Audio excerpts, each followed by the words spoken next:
বর্তমান বিশ্বে যারা টেস্ট ক্রিকেট খেলছেন 19 বছর সম্ভবত তার ক্যারিয়ারের বয়স 2005 সালে টেস্ট ক্যারিয়ার তার শুরু হয়েছিল 19 বছর চলছে 89তম ম্যাচ খেললেন 12তম বা 11তম সেঞ্চুরি সম্ভবত থার্ড ডাবল সেঞ্চুরি তার ছিল ফোর্থটা প্রায় হতে হলো না টেস্ট ক্রিকেটে উইকেট কিপার ব্যাটসম্যানদের মধ্যে একমাত্র মুশফিকেরই দুটো ডাবল সেঞ্চুরি আছে সাঙ্গাকারার হয়তো তার চেয়ে বেশি আছে তবে সেটা যখন তিনি উইকেট কিপিং ছেড়ে দিয়েছেন মুশফিকও এখন উইকেট কিপিং করছেন না তবে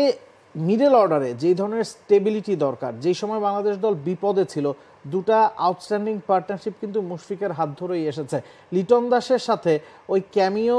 পার্টনারশিপটা যদি বাংলাদেশের না হতো ওই 17 রান পেরোনো পার্টনারশিপটা যদি না হতো সেক্ষেত্রে বাংলাদেশ ফার্স্ট ইনিংসে 117 রানের লিড নিতে পারে না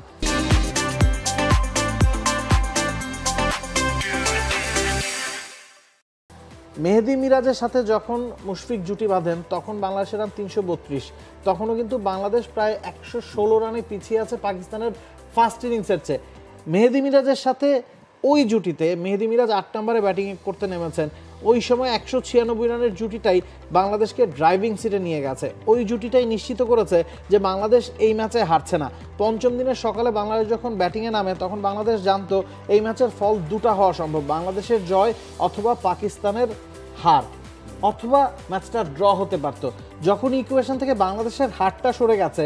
এবং আপনি যদি ম্যাচটা ড্র করতেন সেটাও একটা বড় পাওনা কারণ পাকিস্তানের মাটিতে এর আগে কখনোই বাংলাদেশ কোনো ম্যাচ ড্র করতে পারেনি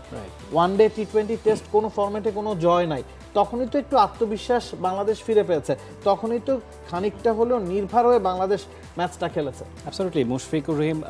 দীর্ঘ প্রায় 8.5 ঘন্টারও বেশি সময় ক্রিজে ছিলেন এবং তিনি যে পরিশ্রমটা করেন যেভাবে নিজেকে প্রিপেয়ার করেন এবং টেস্ট ক্রিকেটটা তিনি এনজয় করে খেলেন এমন নয় যে তার কাছে এটা বার্ডেন হয়ে আসছে অনেক ক্রিকেটারই আসলে টেস্ট ক্রিকেটটাকে সেভাবে খেলতে চান না লিমিটেড ওভার ক্রিকেটটাকে বেশি আপন করে দেখেন মুশফিক সেই জায়গায় একটা উজ্জ্বল ব্যতিক্রম এবং সবচেয়ে এক্সপিরিয়েন্সড ক্যাম্পেইনার এই দলের সেই ক্ষেত্রে ক্রেডিট তো তাকে দিতেই হবে এবং তার সঙ্গ যারা দিয়েছেন আপনি দুজনের নাম বললেন লিটন এবং মিরাজ দুজনেই ক্রেডিটের দাবিদার এবং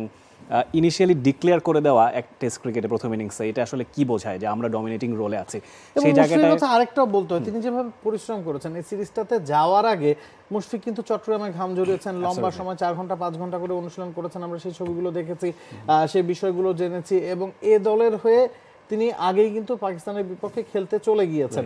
প্রস্তুতি যে আপনাকে মাঠে পারফরমেন্সে সহায়তা করবে এবং আপনি যত ওয়েল প্রিপেয়ার্ড হবেন ততই আপনার আত্মবিশ্বাসের লেভেলটা বাড়বে কনফিডেন্সটা বাড়বে সেটার বাংলাদেশের জ্বলন্ত উদাহরণ কিন্তু Mushfiqur Rahim For more updates, subscribe to our YouTube channel and click on the bell icon. Follow us on Facebook and Instagram. Download T-Sports app to enjoy exciting games and highlights. Visit tsports.com.